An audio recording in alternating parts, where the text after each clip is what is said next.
जय हिंद क्लास। मैं आज आप लोग को एक क्लास 10 और 12 का जो टॉपिक है ओम का नियम के बारे में बताऊंगा, जो फिजिक्स में बहुत ही इंपॉर्टेंट है। फिजिक्स में हर जगह इलेक्ट्रिसिटी चैप्टर में आपको फॉर्मूला आ ही जाता है, उस फॉर्मूला के बारे में बताएंगे। फॉर्मूला देखने के सबसे पहले आप लोग से रिक्वेस्ट है, क्या कृपया करके मेरा चैनल को लाइक और सब्सक्राइब कीजिएगा और ज़्यादा से ज़्यादा हो सके तो शेयर कीजिएगा। चलिए देखते हैं ओम्स का नियम, ओम्स लॉ। इसको ओम्स जो था साइंटिफिक था, इसको हिंदी में भी ओम का नियम बोलते हैं, इंग्लिश में ओम्स लॉ बोलते हैं। हिंदी में क्या बोलते हैं? ओम का नियम। ओम का नियम में तो जॉर्ज साइमन ओम था, उन्हीं के नाम पर ओम का नियम को रखा गया है। तो जॉर्ज साइमन ओम ने क्या बताया था, कोई भी परिपथ, मान लीजिए कोई वायर है, इसमें जो विभव में जो अंतर होगा, विभव में भी इलेक्ट्रोड पोटेंशियल, विभव में जो अंतर होता है वो जो होता है उसका धारा के समानुपाती होता है। अगर धारा का मान में बदलाव आएगी तो विभव में भी क्या होगा? बदलाव होगा। यानी भी जैसे जैसे धारा का मान परिपथ में बदलाव करेंगे उसका वोल्टेज में भी क्या होगा? बदलाव आते रहेगा।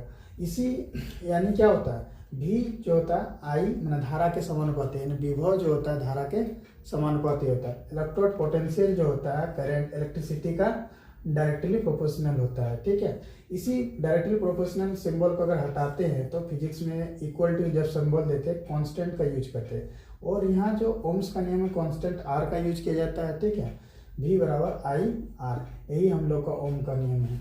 ओम का नियम क्या है? V equal to I R, यानी विभव जो होता है आई और आर के गुणनफल के समानुपाती होता है। यहाँ याद रखना V क्या है? इलेक्ट्रोड पोटेंशियल, R क्या है? रेसिस्टेंस में प्रतिरोध, और I क्या है? करंट।